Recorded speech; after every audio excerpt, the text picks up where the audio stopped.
can even ask anything if you have regarding the reading that was sent, and hoping that everybody got a chance to read that. It was a very important document. It has a lot of very important details that.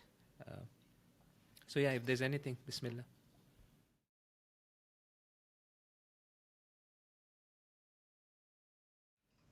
Yeah. So the reason we started with 1,000 years ago, and especially history of Islam, is because the topic we are discussing is actually looking at different events that happen from looking at them from a civilizational perspective. So that's the idea that we have. And inshallah, in today's session, it will become more prominent. And human civilization and its progress is a continuous process. It's not something that happens in short periods, and it's not something that's cut in between. So history, since the time of Hazrat Adam up until today, has gone through a lot of civilizational changes. And the most prominent amongst them, which also is relevant for us as Muslims, is the rise of Islam. So that's the reason I chose that point, because it's going to be very relevant for us today, because we are Muslims. And as I mentioned last time, we believe that Islam is a complete civilization, not out there in the external world right now, but we have had a civilization in the past. And inshallah, we hope that very soon we'll also be able to rebuild that civilization. So I thought it was good we start, although technically, ideally, if we had more time, you go even before Islam and ask what was happening there. So, very briefly said, we want to see history as a continuity of social change. And today it will become more prominent. And this historic aspect of things is very important, because many things that happen today with us as Muslims, or what happened today in the modern world, the roots can be traced back to events in the past. So we need to see this thing as a continuity, and it gives you kind of a very clear picture of why what is happening is happening. So yeah, that's the reason. أعوذ بالله من الشيطان الرجيم بسم الله الرحمن الرحيم الحمد لله رب العالمين وصلى الله على محمد وآله الطيبين الطاهرين اللهم صل على محمد وآل محمد. So I welcome you all to this second session of this 4-session course. And inshallah, the idea is that in these 4 sessions, we're going to cover a broad range of topics that are relevant for us, especially for all of you who are Muslims living in the West, and generally for anyone who is who wants to be a practicing Muslim in today's globalized context. Again, I'll mention this and I'll keep repeating this throughout my session, is that what I intend to do in these 4 sessions is to go very broad, and we are going to touch a lot of themes. And what that means is that the depth we are going to explore each of these themes is going to be less, because we want to cover a lot of themes. And inshallah, if there is interest, and if there are people available to go deeper into each of these, because there's a lot of details out there. Each of these portions that I'm going to discuss can be discussed in a lot more detail, and some of it is something that we need to know. But in this course, the idea is to go as broad as possible and touch on a lot of different themes, inshallah. So I'll begin with the hadith. Today was the day of Shahadat of Imam al-Rida alayhi salam, and it's the last day of Safar, and alhamdulillah, all of us got the opportunity to remember Ahlul Bayt, do azadari for them, and this year's tawfiq is finishing, because now this is kind of the last day or the last days. Okay, so we pray to Allah subhanahu wa ta'ala that we all have got the opportunity to remember them, and these are the days and nights through which we really get that energy to keep going. Inshallah, we are able to continue this path of Islam, of spirituality, with persistence and ma'rifah, inshallah. So there's a very beautiful hadith from Imam al-Rida, and which really fits our context, what we are doing right now, this class. So in this hadith he says, Rahimallahu imra'an ahya amrana. May Allah have mercy on that person who revives our affairs. Okay. So the companions asked him, Kaifa yuhya amrukum? How is your affair revived? And again, affair means that the religion of Ahlul Bayt, the teachings that they have brought, the goals that they had in mind. So that's what amrukum means. So Imam Rida replies that there's a simple way to revive our affair, to revive deen. So he replies, he says, يَتَعَلَّمُ أُلُومَنَا وَيُعَلِّمُهَا النَّاسِ. Okay. So one of the ways to revive Islam, to revive religion in our lives is to learn the teachings that we have from the Ahlul Bayt. Learn Islam properly. And then when someone has learnt to his capacity, now he has a duty to teach it to others. So يَتَعَلَّمُ أُلُومَنَا, you learn yourself, and then you يُعَلِّمُهَا النَّاسِ, and then you teach it to others. So learning and teaching is something that should be a constant part of our lives. And alhamdulillah, this is a tawfiq for myself, and inshallah it's a tawfiq for all of us that we're able to have these sessions, and inshallah we become the examples of this hadith, acting on this hadith, and it's something inshallah that would make Imam Rida and the other imams happy inshallah. And I say this, that this is not something mustahab. This is not something that, okay, if we do it's great, if we don't do it, it's okay. No. Having ma'rifah, having understanding, knowing that in our context, and especially today's very complex context of the modern world, how do we find our way to Allah subhanahu wa ta'ala? Having this knowledge, ma'rifah, is essential. It's a need.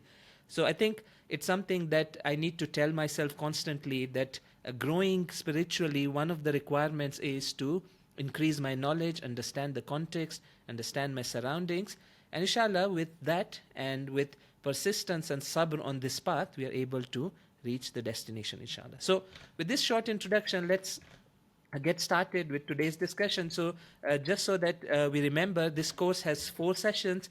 The first one was Introduction to Islamic Civilization. We very briefly spoke about that. Today I'm going to speak about the rise of modernity. Our next session is going to be Muslim responses to modernity, how Muslims dealt with the challenges of modernity. And the last one would be, what can I do now? What's my present? What's my future? What's my duty? And so we'll come to very practical discussions, inshallah. Again, I'm repeating this. We're going to go very broad, and some of these things we'll have to come back to them again if you want to go deeper into them. So be ready for a lot of information, a lot of new topics, a lot of new terminologies. Some things you have heard before, some things would be new. I'm not going to be able to go in the depth of all of them fully, but I'll try my best that at least what's required for our sessions, it's clear. Okay. So one thing that we did in the last session, just to quickly recap, is we asked this question, what is Islam? And the whole session kind of gave this answer, that Islam is a complete civilization. And when I say a civilization, again, it's an academic discussion as to how do you define civilization. So what I tried to do was I presented a structure of a civilization, and this structure is very, very important. If you keep this structure in your mind and try and apply it to different things around you, it's quite useful. Okay, so civilization is something like this. You may call it the pizza of civilization or whatever you would like to call it. It's fine. It has these 5 layers, okay? And I drew concentric circles, and that's something very interesting.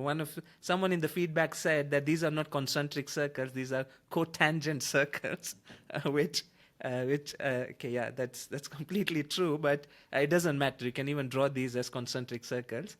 So, worldview, values, knowledge, social systems, products. Okay, and today, inshallah, it will slightly become more clear what do I mean by these. But this is what we try to look into in our last session, that Islam is a complete civilization. Okay, and then we said this, and this is exactly what the Holy Prophet set out to do. He laid foundations of a new civilization, and I mentioned this very clearly, that he did not manage to build that civilization in his lifetime, but he had done enough groundwork that within a span of like 100, 150 years, Muslims built the most successful civilization of its own times. So he came with new beliefs, new values, new social systems, and that created a lot of Islamic attractions. And that's the reason why people became Muslims, right? Islam spread very fast in those early first 200 years. And the reason was the efforts of the Holy Prophet. And after the Holy Prophet, it was the role of the Imam. So this is important, that Imams were not disconnected from society, from Islamic Ummah or destiny of the people. No, they're working very hard. Yes, they didn't have access to social systems. They didn't have access to the political system. They were supposed to be the khulafa. They are supposed to lead the ummah politically in all other social systems. But that opportunity was denied to them, but that didn't mean that they just sat quiet in their house and they said, I'm not the political leader, so now that's the end of it. No, they really worked hard in those three soft layers: worldview, values, and Islamic knowledge. So if you see, the efforts of the Imams were directed towards strengthening Islamic worldview, strengthening Islamic values in the society, and from the time of Imam al-Baqir onwards, they started giving out that true Islamic knowledge. So those three layers of civilization, which is kind of the root and the soul of a civilization. Anyhow, so let's move on. And as I mentioned, Islam was a leading civilization at the global stage for around maybe 500, 600 years. And 15th century, Islamic civilization looked something like this, that Islamic attractions were there, but the social systems had begun to weaken. Some values had been damaged in the Muslim societies, but the main elements of Islamic worldview were intact amongst people. People were believing in God. They had belief in the prophethood. They had belief in the Qiyamah and the hereafter. Of course, again, I don't want to make it black and white. The belief in Wilaya wasn't there, and that was a weakness, and that was a problem, which led to other problems. Anyway, I'm not going in detail. It would be very, very interesting to go back and see exactly the details of how the Muslim landscape looked like at around 15th century. So there were three big kingdoms that Muslims had: the Ottoman Empire, the Safavid Empire, and the Mughal Empire. And these were the leading faces of the Islamic civilization. A lot was happening at that time. Again, it's not a history course, so we won't be going into those details. I just wanted to give a glimpse of what was happening. But then, from the beginning of 15th century, something very profound happens, and that's the rise of modernity. And I just want to make a few comments about the history of modernity. That's not the topic I want to delve into, because the reading material that was shared with you was with the purpose that you get a very brief idea. I hope you have read it. It's a very, very, it's a condensed 22 pages of very accurate information about the history of the modern world. If you haven't managed to read it, please do make sure that you read it, because a lot of those details I'm not going to discuss today, assuming that you already know about it. So, rise of modernity probably is the most significant phenomenon at a global stage in our recent history. Okay, so I'm not going to go into history, and the question that we want to answer today, get a bit of a better understanding, is that if I were to ask you, what is the modern world? What is modernity? In one single word, the answer to that would be that modernity is also a civilization. It's a full-fledged, active, powerful, dominant civilization today. I mean, it's going to scare you, but that's how it is. I mean, modernity is a very impactful force today at the global stage. It impacts everybody. No one can escape the influence and impact of the modern world. And you may ask what it is. Is modernity an ideology? Is it these products that we see? It's everything together. And if I want to just in a nutshell mention it, it means that, and this is what I want to discuss today, that modernity and the modern world in which we live today is actually a very huge civilization with all the components. All those 5 components are present in that civilization. So before we go into looking, so what we want to do today, just to give you a preview of what we want to do, is that I want to run you through these different components of the modern world. Okay, so we'll look at these 5 elements and how they look in the modern world. But before that, there's some important points and comments I want to make about the history of the modern world. And the first thing I would like to say is that the modern world that we know, the world that we know today, okay, it's something which started in 15th century in parts of Europe. So we shouldn't think that the world looked the way it looks today forever. No. Before 15th century, world and most parts of the world were very different in all different ways, in worldview, in values, in social systems. It was a different life experience for people living in those times. Okay. But yes, 15th century onwards, something very profound happens in parts of Europe, and this changes everything in the Western Europe first, and then later globally. Okay, so this change was so fundamental, so foundational, that you can say that a new society was being built. A society founded on very different worldview, very different values. So it's a very profound change that when you come to the 21st century, it's something that has acquired a global character. So it starts with parts of Europe. Mainly it leads to profound change in Western Europe, and then from there it impacts the entire world. So this is the beginning of the modern civilization. I'll just say this, that you can refer to this thing in many different words. Sometimes you call it the modernity, you call it the modern world, you call it the modern civilization, you can call it the Western civilization. See, the label is not important. You can refer to it in any manner you like. You can choose another word. Important is the meaning of this terminology or this word we are using. So what I want to claim today, and inshallah try and establish, is that this modernity that we live in is the very air we breathe. It's around us. It's a civilization, and it's there around us in a very profound manner. It's something we should be aware of. Why? Because in our next session, we'll see that now how do we deal with this reality? Because as Muslims, and I mentioned this in my last session, that Allah subhanahu wa ta'ala, for whatever reason and wisdom, has ordained that our journey to Him is set in the context of the modern world. Okay, so we have to deal with it, right? I mean, in every era, people had to deal with their context, with their society, with things that are happening around them. And in those challenging times, whatever they were, they had to find their path to Allah subhanahu wa ta'ala. So we want to do the same thing and see. First, let's understand what modernity is as civilization. And then, inshallah, in our next two sessions, we'll see, okay, now how do we respond to this? Okay? And there have been many, many responses put forward by Muslims and non-Muslims alike. And we want to see which of these responses are better and then draw some practical conclusions for ourselves, inshallah. So, I want to try and play a video. I don't know if it's going to work, but let me try.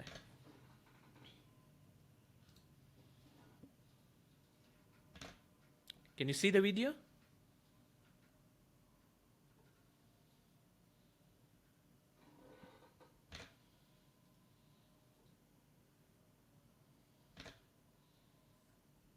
Okay, so anyways, it's not so critical. I'll share the video. So basically, just a 2-minute video that draws the timeline of the Western civilization, starting from beginning of the 15th century.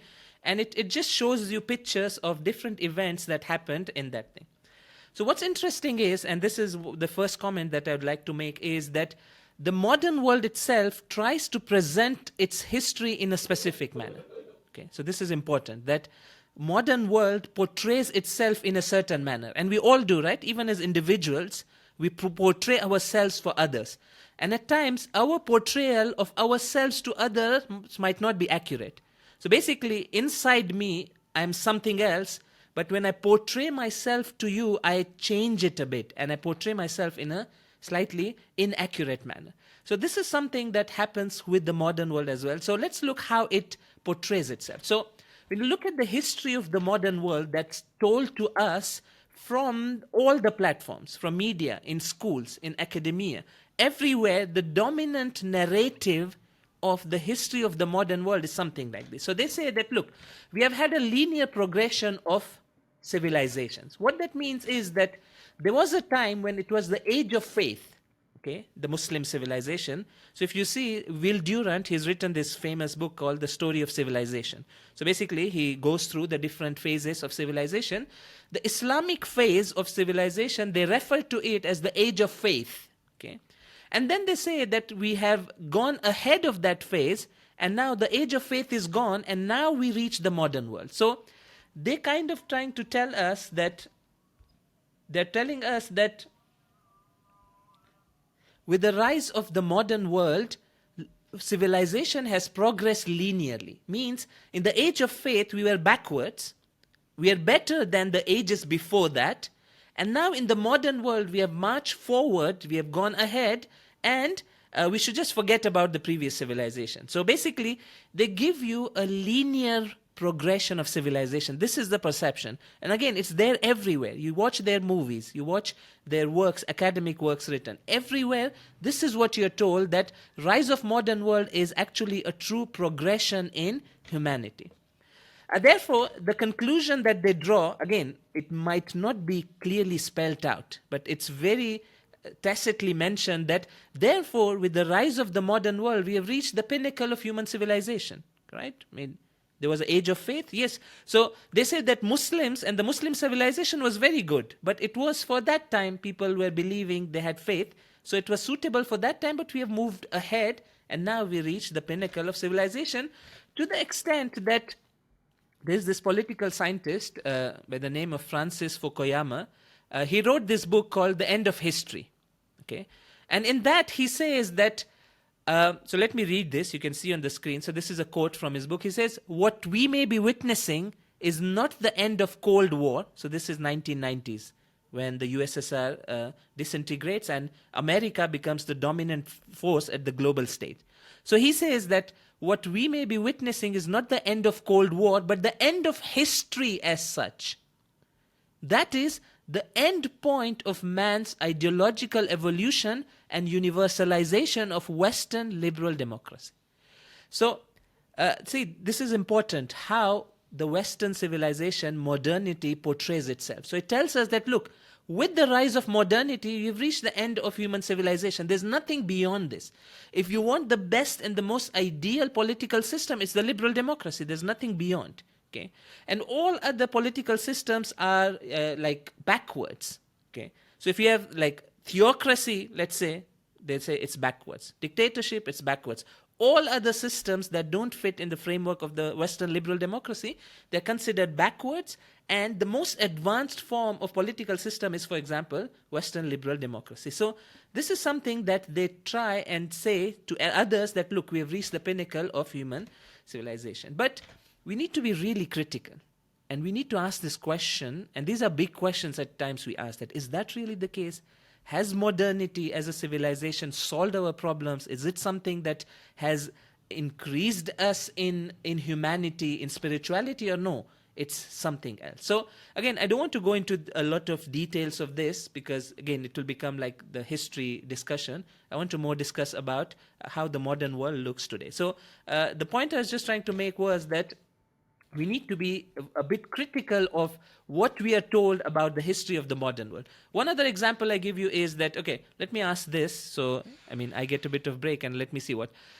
Give me your first impressions that you have about Christopher Columbus. Again, don't tamper your first impressions because I've said some things. Like, honestly tell me, when you hear his name, what comes to your mind? What's the image that you have? Maybe if one or two of you can say something about Christopher Columbus, right? He's a famous man. Everybody knows. You've heard his name. Yeah? Yeah. So I heard colonizer, which...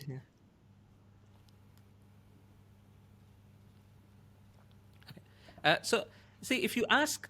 let me continue. Yeah. So if you ask any general person living in any of these societies, they usually have a mildly, if not overwhelmingly, positive opinion about him. Oh, he was the great sailor. He discovered like what he thought to be India, which was America. He was like an adventurer. So see, people have a positive image of someone like this. How was this image formed? There's a lot of places where these images are formed through media, through educational system, what we are taught in schools. Okay, if you go and critically look, I wanted to show you a clip, but it was a bit too brutal to be shown, and that's why I didn't show it. Like the crimes this man committed, the amount of people he's killed, in the manner he's killed is something shocking. So you can just go and search online. Again, if you just search Christopher Columbus, Google, again, will show you all those very nice things about him. You need to be a bit more critical, just explore. I mean, just type crimes of Christopher Columbus and you'll see there are videos on YouTube that tell you that when he went for that exploration, and again, they call it the age of discovery and exploration, right? That's how it's remembered. It's a very nice name, right? It's a positive name. They went to discover, they're exploring the seas, right? So, I'm just trying to say with this example that we need to be a bit critical of history of the modern world, especially if it's something being told to us by themselves. I mean, we should think twice about these things. So actually what was happening was it was the age of piracy and terror on seas. So this period of 1650 to 1720, these 70 years was they call it the golden age of pirates. Okay, so, and some of it was mentioned in the document I had sent, some details of this, that what they were doing. These very great sailors, many of them were not sailors, they're pirates. They're like wreaking havoc, they're causing terror on the scenes, looting people, and doing so many other things. So, these are just some examples. There are many examples. For example, I'm skipping some slides. So, colonialization, that's something we need to read about. So, just, something interesting for you to know. So, just I'm reading this, what's on my screen. So, Britain drained a total of nearly $45 trillion from India during a period of 1765 to 1938.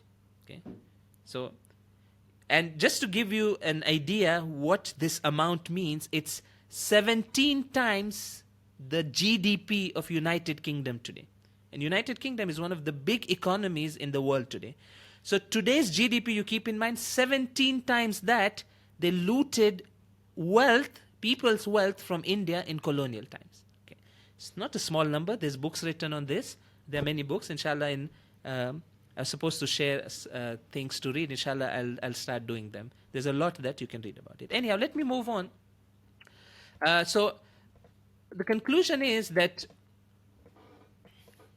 so let me just, so you can read on the thing that we need to read more about the real history. Again, I don't want to sound like a conspiracy theorist. Please don't get me wrong. Like, okay, I'm coming up with some conspiracy theory that, the modern world was like this.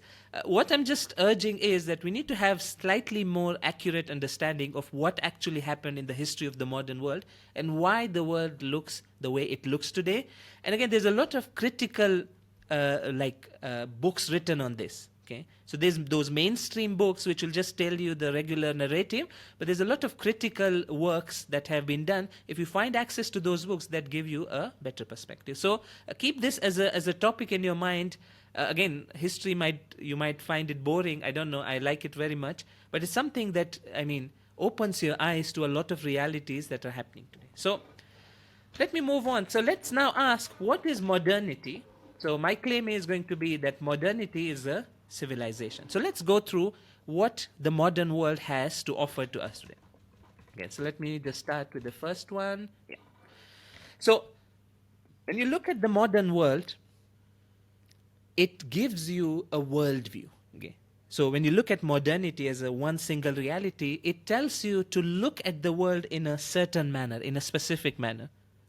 So again, this itself will require a course of its own if you want to go into the details. So again, I'm going to give you a broad range of new words and terminology. So if you ask the modern world, what is your view about God? They have some answer to it. Okay, they have thought of it. They have written books on it. They have hundreds and hundreds of movies and other ways to tell you what they think about God. Okay, if I want to summarize it, it's something in like this. So atheism, agnosticism, or at the most a personal God. Modern world doesn't believe in something called a social God, a God which has presence in society, in our lives. Okay. So the first thing that we need to explore about the modern world or modernity as a civilization is their worldview, how they look at world and how they perceive reality. And again, it can be very different from how we as Muslims perceive reality. So if you ask them, what do you think about God? They're going to give you some answer. And again, these answers are not simple. They're very elaborate. So atheism, agnosticism, personal God, there's a lot that's written about this in their civilization. It's there in the media. They speak about it and they promote these ideas. So if you ask them, what do you think about metaphysical realities? They'll say that we believe in materialism. Again, it has a certain meaning. If you ask them, what do you believe about human beings? They'll say, we believe in humanism. Again, all of these will need a time to go into. Okay, and for each of these, if you asked us as Muslims, and if you ask Islam, what do you believe in? What do you see to be reality? What's your worldview? The answer is going to be, at times, drastically different. So if you ask Islam, what's your view about God? It's going to say, one God, Tawheed. And again, why and how? There's a lot you can discuss. Okay. If you ask them, what is your view about women, their position in the society, in life? They have feminism. Okay. And again, these are very elaborate ideologies out there. Okay. They have history. There's been 100-year close to 100 years that these feminist movements have produced a lot of these ideas about what do they see as role of a woman in the society. Okay, so and the list goes on. So if you ask the modern world about what do you even think about religions, they have answer for that as well.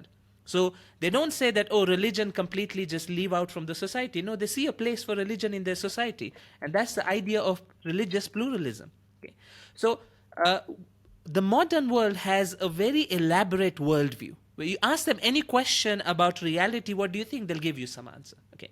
Again, let me say this. I said this in my last session, is that when I say modern world has this view, I mean the dominant trend.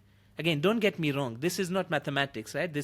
We are talking about a very complex social issue. So when I say that this is what modern world believes, it means that the dominant trend, the majority trend is this. So this is what their worldview is. So this is out there, and you will be facing this in different places. So your children might face this in school. You might see this in media. You go to university, you come across these ideas that are out there. Okay, let's move on. Modern world has a very elaborate value system. They love and hate things. So if you remember in my last session, I mentioned that values are those things that a society or a group of people, they love or they hate. So you have this idea of values is the things that you like, love, and you have the idea of anti-values, things that you push away, you detest. Okay, and modern world is quite strong in its values. And again, this is not the time to go into the value system of the modern world. I just want to give you some examples. If you're living in the modern world, what are the values that you'll see around you? There's many. So, for example, individual freedom and choice is one of the paramount values. Okay. They give so much value to individual freedom and choice that they're ready to sacrifice many, many other things so that this value can be retained in the society. Okay. Another example, material wealth and material well-being is one of their top values. Okay, it sits at the top of the spectrum when it comes to what they cherish, what they value, and what they consider important. Negative values, for example, modest dressing, especially Islamic hijab, is a negative value in the modern world. They don't appreciate it as something good, something that's desirable. Usually it's seen as a sign of oppression, right? So, I mean, when a regular Western woman who's grown up in that civilization looks at a Muslim woman wearing hijab, the first feeling that they get is like, oh, these, like, either they feel they are backward people or they feel that, oh, these are so oppressed people. And believe me, they genuinely feel bad. Some of them, those secular liberal people, they say that these Muslims, why are they so backwards? Why? Because in their setting, in their civilization, modest dressing, and especially the Islamic hijab, is a negative value. The most recent example, I'm sure you're following the news, is that France recently banned wearing abaya in schools, which is a crazy thing, right? Come on, abaya is like not an Islamic thing as such, right? But they banned abaya, those long dresses that are there, in school. Again, it doesn't sit well with their civilization, this kind of a modest dressing. And again, the opposite is true. So any kind of dressing that's considered a bit exposing, a bit showing the beauty, is considered a positive thing. And you can see it clearly. You go these political dinners that are there, the men are dressed in that very formal kind of dressing, right? They have their tie, their suit is very formal. No, you won't see, like, if it's like, let's say, White House Correspondents' Dinner. It's a big event, right? Like all the people, like guests are there, everything. The men are dressed in a very formal kind of clothing, right? Those ties and everything. But if you see in that kind of a gathering, if you see the women, they have to dress in a certain way. Why?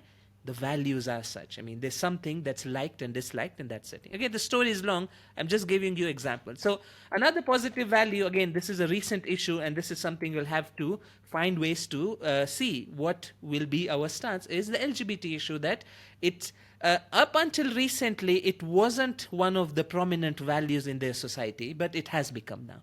For what reasons, what are the forces that are pushing for these things is something we can discuss later, but it's something that's already out there. Or just another example, gender segregation is a very negative value in the modern world. Okay, they hate it. Okay, if you try and do that in there, and there was a very famous event in UK around 6-7 years ago, whereby a group of Muslims in the university, in their private religious gathering, at the request of the speaker, the religious speaker, for like an audience of like 30, 40 people, they gender segregated the audience. Basically what we do, right? Like we have segregation, right? So like you're seated right now. So the sisters are behind, the men are front. Okay. Sometimes we have sideways sitting. You have a partition. They did that in the university and became a national issue. Okay, it became a national issue. They said this is not acceptable.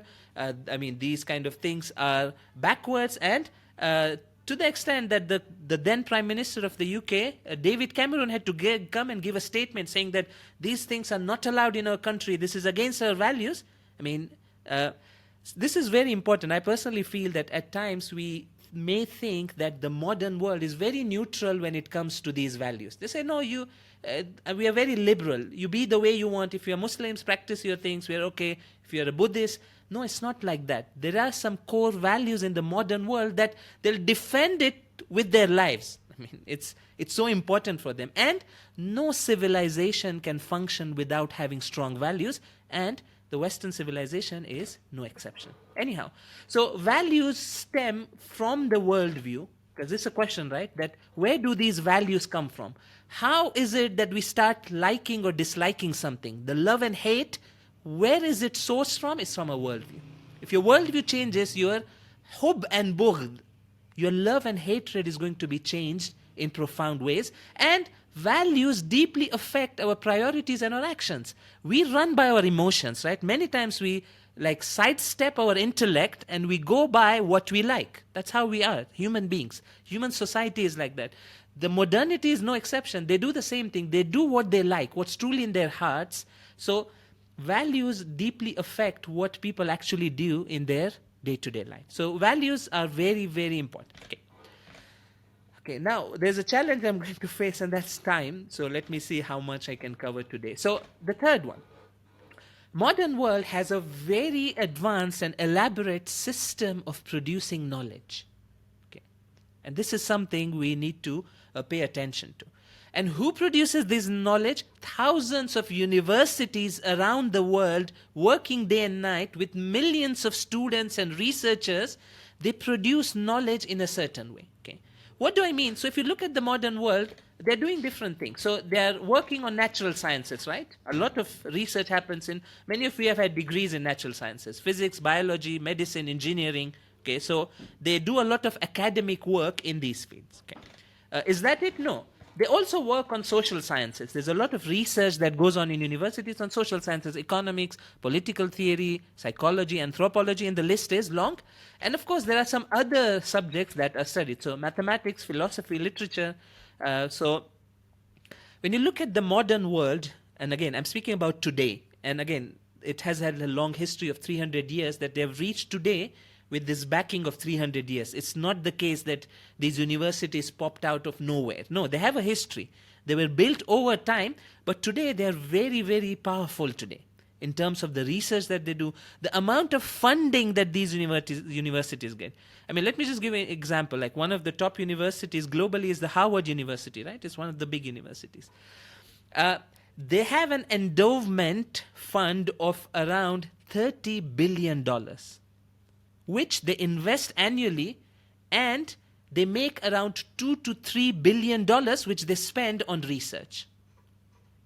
It's not a small number, right? Like one single university in the United States has so much money that it can put $2 to $3 billion in producing knowledge. And this is something that the Western civilization has realized, that if you have knowledge, you control the world.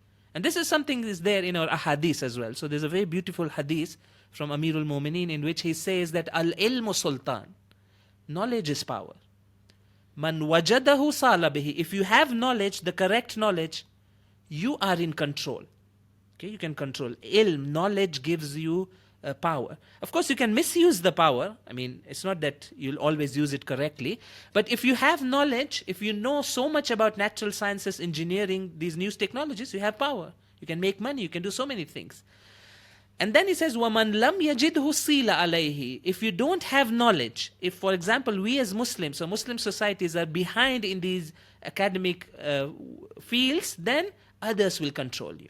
This is how it is. Like if you have knowledge, you are in control. If you lack knowledge, others will control your lives. And that's how it works. So But there's one question that I want to pose and answer, and it might be in your mind, is that, look, knowledge is knowledge, right? How does modern world affect knowledge? Come on, I mean, let me ask you this, right? Like, 2 plus 2 is 4, right? Doesn't matter if a Muslim discovered it or thought about it, or someone in the modern world who doesn't believe in God. Is that right? I mean, knowledge is knowledge. How is it possible that a civilization can affect knowledge? And this is something very important. I think it's slightly complicated, but please pay attention, is that there are profound ways in which a civilization shapes how knowledge is formed. And when knowledge changes, your ma'rifah, your understanding changes, it changes a lot of things in the society. Okay? So I just want to give you 3 examples of how modern world, and I just briefly explained, modern world with this worldview, a secular, liberal worldview, a non-godly worldview, and these kind of values, how it has shaped academic studies around the world. So I just want to give you quickly 3 examples, and then I'll see, maybe I'll stop there because there's a lot more to be covered. I'm not sure if I'll manage today, so let's see how we take it forward. But this part is really important. Okay, so the first way in which modern world has changed knowledge is that modern world, because of its worldview and ideology, pays more attention to natural sciences. Isn't that the case? This is how it is, right? That if you look at the modern world and what modern universities do, statistics say that 70% of the research in the modern world happens in natural sciences. Physics, medicine, engineering. Why? Because their worldview tells them to do that. Okay? Their worldview, because it's based on materialism, exploiting nature, harnessing it for human pleasures. Naturally, when you have a worldview like this, you'll focus more on natural sciences, right? You'll put more investment, and therefore what happens is that other disciplines and other fields of knowledge are sidelined. So even social sciences, they do a lot of research in social sciences in Western universities, but compared to natural sciences, it's very little. And to the extent that there are some these researchers, some of these thinkers who have said that why are we putting money in social sciences? It's so useless, right? They have articles written on this topic that investing money in research on social sciences is useless. Invest the same money in engineering, in technology, in other places. At least you get some benefit. We can make something, right? If you develop technology, you get some output. What's the use of researching for example, anthropology? Sociology, like what's going to get out? What are you going to get out of it? So see, one of the things that's happened in the modern world, in this third layer of civilization, is there's a big shift towards natural sciences, and it marginalizes other social sciences, all other disciplines. Okay? So that's one example of how modern world has shaped how knowledge is produced. Okay. Second example is that, okay, let me ask you a question. I want, find for me a Western university where I can go and study tafsir of the Quran from start to end very nicely. Do you know a place where they teach tafsir? Do you know a place where they teach like ahkam? I want to go and study these things. So, see, what the modern world has done is that it has sidelined religious knowledge to a very, very small corner. So if you'll ask the modern universities and ask them, do you consider, for example, the Quran or the Bible as a source of knowledge? They're going to laugh at you. They're going to say, it's nonsense. Say, see, we as Muslims, we see Quran as a source of knowledge, right? We'll use Quran to develop our knowledge. Okay? And that's what Muslims did throughout these 14 centuries. They used the Quran to develop so many of the sciences that are there. But if you ask a Western university, they're going to laugh at you, saying, what are you talking? Quran is the source of knowledge? No. Yes, but they will study Quran from a different perspective. And what's their perspective? Their perspective is they'll study Quran as a historical object. So they'll study history of the Quran, in what context the Quran came, and the qira'ats that are there and everything. But if you ask them that, why don't you use Quran to solve some of your economic problems? Really, it won't make any sense in that setting. Okay, so I'm just trying to show you that civilizations shape in a very profound manner how knowledge is produced. what knowledge is produced, what's given priority. So these are two examples. The last example I want to give is that what the modern world has done is that it has produced many disastrous social science theories. And this is something very important. Why? Because of their incorrect worldview. Because in their worldview and values, they became materialistic and they denied God and they denied the metaphysical. The result was that their social science theories were limited to this narrow vision of the material world. Again, I mean, did I make any sense? It's too abstract. Okay. Let me give one or two examples. Okay. So one example, for example, okay, all of you know Freud, right? Freud is the father of my modern psychology. Okay. It's a big name, right? It's the one who kind of founded the modern psychology, and his works are studied till today. Of course, the opinions have changed because knowledge grows. He came up with theories and things have changed. But I just want to read what he thinks about religion. And I just want to ask you that now, what do you make of it? So Freud says about religion, okay, so let me read this slightly loudly so you hear it very clearly. So he says, religion is an illusion. This is Freud, like one of the top names in psychology. He says, religion is an illusion. Okay, question, where does this illusion come from? He explains that using psychology. And he says, and it derives its strength from its readiness to fit in with our instinctful, wishful impulses. Okay, what that means is that we human beings are wishful. We want a good future, we want good things in the future, and one of the ways we do that is by believing in religion, because religion promises you hereafter, paradise, Jannah. So basically, according to Freud, we are fooling ourselves when we are believing in religion. It's just like catering to our wishful thinking. Okay. Now the question is, isn't this a disaster? Isn't this so dangerous that if you explain religion to be something, a psychological disease someone has, and you just downgrade anything to do with religion to something like this, then it's something that changes the course of the society. And that's what's happened in the modern society. They completely strayed away from religion. Why? Because if you have Freud, who's so well respected, if he's going to come and say that, look, religion is nothing, naturally the lay people in that society are just going to follow the suit, right? I mean, people don't think. They follow their leaders. They follow their intellectuals. So this is a disaster that we are looking at. And again, this is just one example of how many strange things they have said in social sciences. Okay. One other example I'll give, and this is slightly shake you a bit, which is good. We need to, it's good, right? Sometimes we shake up a bit. We wake up. So Adam Smith, okay, and his idea of free market economy, which is the basis of capitalism. Again, I don't want to go into the topic of capitalism and what are the dominant trends right now. We can speak about it, but Adam Smith is the father of modern economics. So in the same manner that Freud is the father of modern psychology, is the father of modern economics, capitalism. His famous book, The Wealth of Nations, where he puts forward this theory. Okay, so basically what he said was that governments should not interfere in economy, and that's the way in which things would work perfectly fine. Everything would run based on supply and demand. And he says that if governments start interfering in economy, the whole economic system would collapse. So this is a theory, right? This is an idea in social sciences. And now look what havoc it caused throughout the history and even today. Capitalism is something that creates a lot of misery around the world. Anyhow, so one example. So this is called this man, his name is Robert Lytton, okay, and this is 1876 colonial India. Who is this gentleman? Okay, not very gentle, you'll find out about him. Who's this man? He was the Governor General of entire India, appointed by the Queen. Okay, so India was ruled by the British, right? After 1857, the entire India fell in the control of the British officially. It was one of their official colonies. Okay.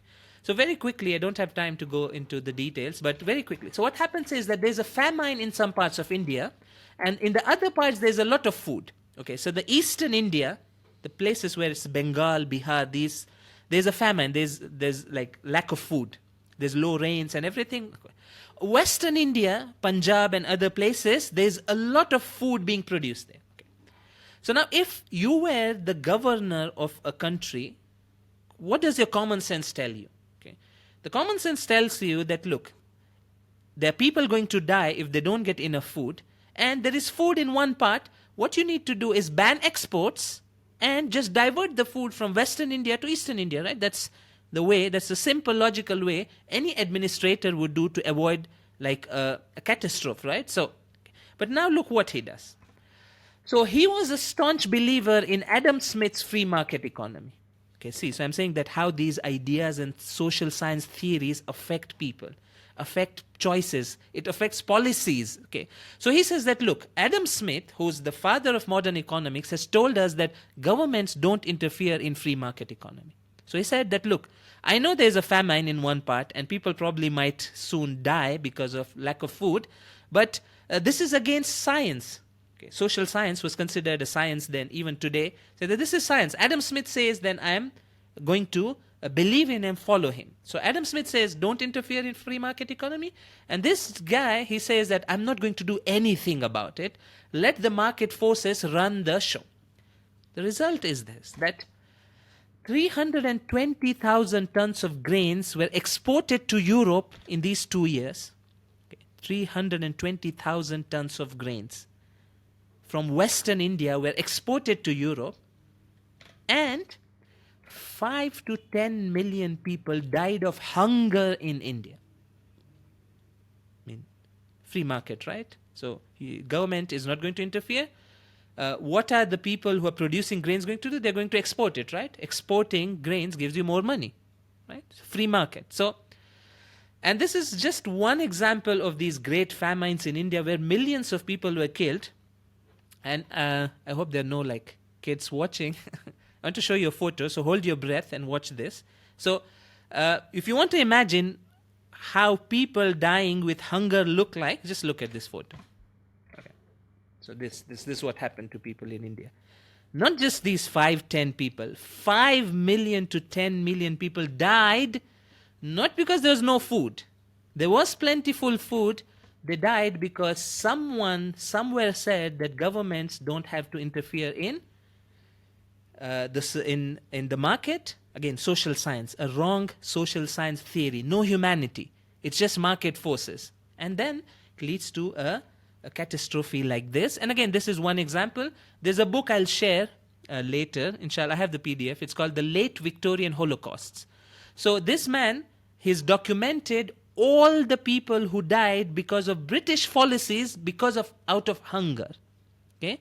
And he estimates the number across India, China, South America to reach around 120 million people. 120 million people died because the British were not ready to supply food to the people who are dying of hunger. Anyhow, let me come back. So what you've discussed so far is these three things. So what I've been trying to say, and inshallah I'll stop here. What I can do is I can continue the remainder of the thing because it will become really long. I can already see people are tired. Although I can't see the video very clearly, but I'm assuming people would be tired. Is that okay? So let me summarize what I've said so far. Is that modern world is a civilization, which means that it has a worldview. Okay, modern world has a very elaborate value system. They like and they hate certain things, and modern world has very elaborately developed different sciences, but in a very specific way. The way I mentioned, I gave some examples. So the bottom line or the conclusion is that civilizations are very strong forces that shape a lot of things around us. They shape our ideas. They can shape, if you're not careful. They can shape our values. If you live in that civilization, slowly and gradually you might give in to their values because that pressure is there. And civilizations also tell you, they give you your knowledge. They tell you what's right, what's wrong, what's the best economic system, what's the best political system, how a media should run. It's something that's very profoundly happening in any civilization. So I think I'll stop here. I don't know how many minutes I've spoken, but I think should be enough for today. I don't want to prolong it. My plan was to finish the next two layers as well. But I think let me keep it for the next session, and I think we should manage. Because today also we started a bit late, so I don't want to make it very long for you, so that next time you don't come. Okay, so, 'cause Okay, one time you have a very long session, he said, "Oh no, I'm not going there again." It's like, okay. So you can take it easy, and inshallah, I'm hoping that the organizers have gone out of their way to arrange some nice snacks and like chai and everything for you, so you can even have on my behalf. So inshallah, what we'll do is we'll stop here. I will cover the two other layers which are very important. Okay, and I'll finish by saying this: that these three layers, worldview, values, and knowledge, these are called the soft layers of a civilization. These are some things you can't see so easily. It's soft. It's there in the minds of the people. It's there in the books. So worldview, if you see a person, you don't see worldview written on his face. You don't see values written on his face. You don't see his knowledge system, what he thinks to be right, to be written anywhere. So these are the three layers, which are the hidden layers, the soft layers. And when we reach to the fourth layer, which is the social systems, and the fifth layer, which is the products, these are those apparent layers. Now you can see them actually functioning in the society, and inshallah I'll cover them in my next session. So I'll stop here. I would be very happy to hear from you if there are any comments, any questions. So I think maybe we should have like around 10 minutes, whatever time is there. We can have some questions, any comments. And thank you very much for giving your feedback for the first session. It really helped me judge and understand that what I should be doing for the other sessions. Okay, thank you very much for your time and listening to me patiently. Inshallah, your reward is with Allah subhanahu wa ta'ala. Let's recite a salawat as well. Allahumma salli ala Muhammad wa ala.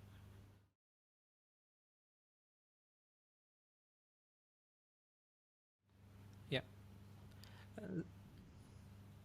So definitely what you mentioned is very important, and so as the political system of the modern world, the liberal democracy, it has gone through different phases. I mean, these systems are not static. They keep changing, and they're like different ideas, versions, theories put forward.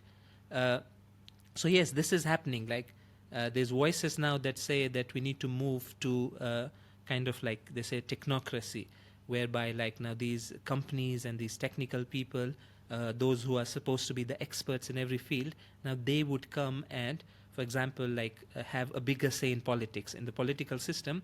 And by the way, we already know that this recent times, like last 30 years, we have already seen this shift, that the power that these global big companies hold has increased a lot, and they now have a very overt, at times even political role to play. But yes, it might even be formalized into a theory.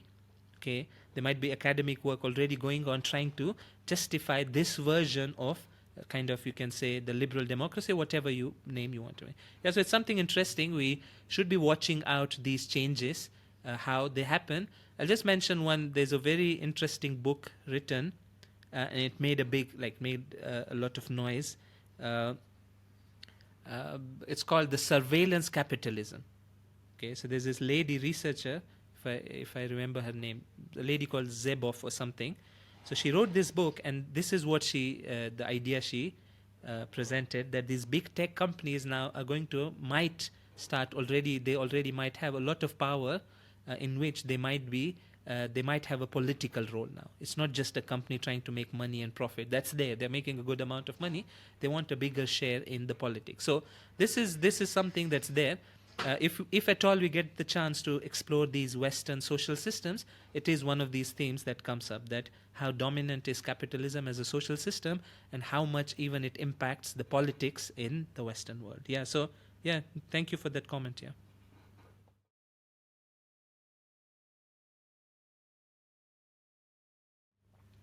Yeah. Yeah, so that's a very, very interesting question. And generally, if I paraphrase it, it's a very interesting theme to explore. And as I mentioned today, my idea in this entire course is to give you a lot of topics, a lot of themes that now we can explore more. So one of these themes is this, that how does a civilization come into existence? Okay, and the core part of a civilization is the worldview. So as the sister asked that, who developed this worldview of the modern world? Was it one person? Was it like some secret forces sitting behind there driving all this? Okay.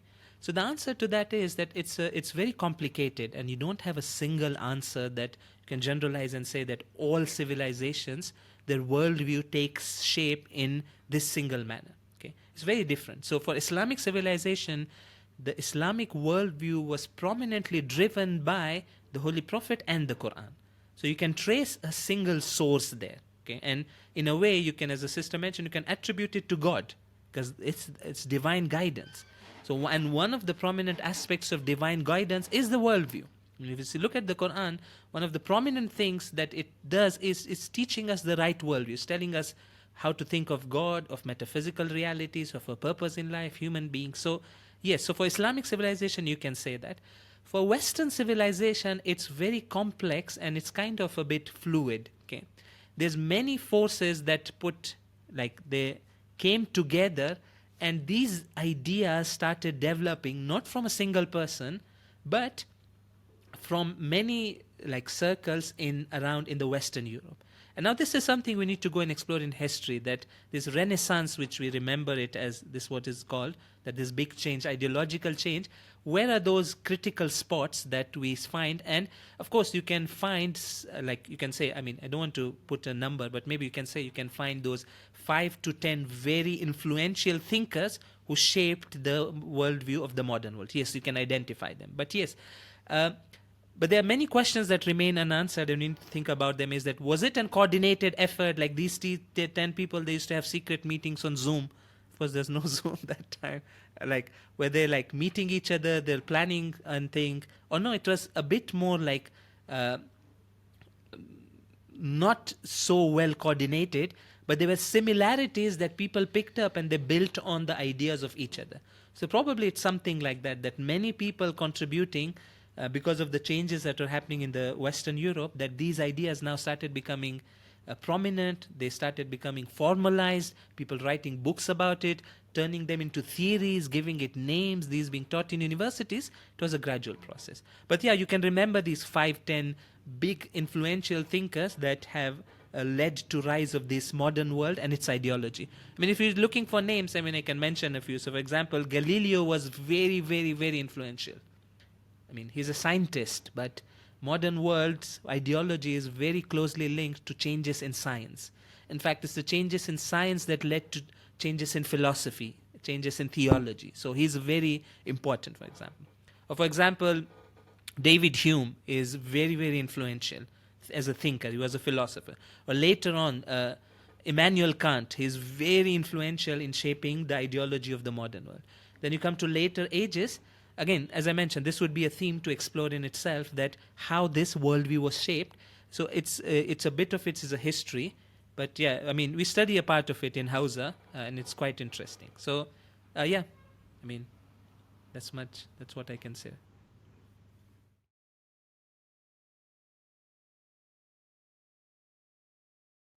Yeah. So this again, this is a very again, this topic has so many questions and interesting clues that you can pursue and get to some very interesting things. So one of those questions is this exact same thing, that what's the relationship between modern world as a civilization and religion, and especially Christianity? Because modern world has a kind of an unofficial religion that the majority kind of somehow adhere to, right? And that's Christianity. So this begs this question, that what's the role that this Christianity plays in this entire story? Again, we're talking about very complex social things. I don't want to make conclusive claims, but if I can say something like this, again, it might sound a bit not nice, but I mean, let me say it, is that probably you can say that Christianity as a religion was used by the colonial forces and the forces driving the modern world for their benefit. Okay, so they saw some role for Christianity. Again, I don't want to generalize saying that everybody had these intentions. There were many of these missionaries, the Christians, were genuinely working and thinking that this is the right religion and we have to spread this. So you can say that even thousands of these missionaries, they're dedicated people, they're believers, they have Iman on Christianity. So I'm not trying to deny that. But at times you might have good intentions, but you might be part of a larger project that you're unaware of. So probably you can say, at least you can see traces of it, for example, in Africa. So in Africa, Christianity served as a carrier of Western civilization and Western ideas. So at times, uh, so the things flip around. I mean, from an Islamic perspective, we want religion to be the dominant force guiding everything, right? In the modern world, it's the opposite. Modern world has its own goals, it has own ideology, and it's not godly in that sense. But if it sees religion can be used for their goals, they will use it. And they see Christianity to be suitable to be used for some of these goals. And Africa is an example. You find traces that it was through Christianization of Africa that many of these Western ideas, ideals, worldviews, they spread to the Western, in the African in the continent. So again, it's a theme we need to explore. It might be very different in different countries. And the one thing we should avoid in this discussion is like very gross generalizations. But you can say something that it has served their interests. Christianity at times has been a sub theme serving the interests at time of colonialists and even at the times of the Western powers today.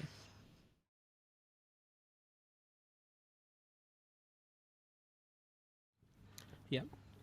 So this again is a very interesting question. So uh, postmodernism is so just one general point that when we speak about modernity and modern world as a civilization, we shouldn't think it as something very static and rigid, where things have like set in stone and nothing. No, all these ideas, all these like ideologies, theories, they are in a flux, they are moving, they change. Okay, so postmodernism we see as a variant and a reaction to some parts of the things that have happened in the modern world itself. So every civilization is constantly changing and it might produce ideas different from the predecessors that have had. But postmodernism, again, firstly, we need to define what postmodernism is. Maybe most of us, we have not, it's a topic that we can explore. So postmodernism is a set of slightly different, newer ideas, but it's a continuation of the same modern world and modern civilization. It's a variant that's come across, okay, that denies and rejects some of the things that the previous people in the modern world believe. Okay, so they have their differences and quite like prominent differences, but the underlying framework is the same. It's the same modern world reproducing itself in different forms. Okay, that's one thing. Second thing I want to also add is that modern world as a civilization, we shouldn't think that it's always like logical, homogeneous. No, it's full of contradictions. This is also important. We shouldn't think that, oh, modern world, everything goes smoothly, all the ideas are like logically coherent. No, it's not like that. Modern world, one of the characteristics of this modern civilization is that it's producing contradictions within itself. And the reason for that is also clear because it's based on an incorrect ideology.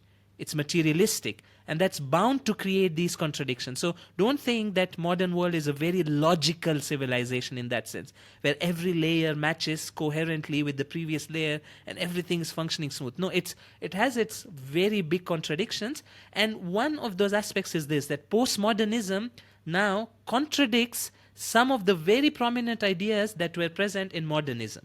Okay, again, I don't want to confuse these terminologies. So again, sometimes when they use modernism, they use it as opposed to postmodernism. Now they become exclusive. What I'm using modernism as is modernity as a civilization. So if I say it like this, is that the Western civilization includes both modernism and postmodernism. It's part of that same process and the changes that are happening in the Western sphere, in the Western world. So, but again, details we can go into it, like what are their differences? Why these differences? Why you have now these postmodernists pushing for certain changes? What happened? It has a historical background to it. But I would say that it's part of the same project of modernity as a civilization. Where it will end, I mean, it's another discussion. Like, where is this whole thing going? Is it declining? Is it going to collapse? So that's also something we can discuss, inshallah, later, not now. Okay. Thank you very much. Fi amanillah. Keep me in your du'as, inshallah.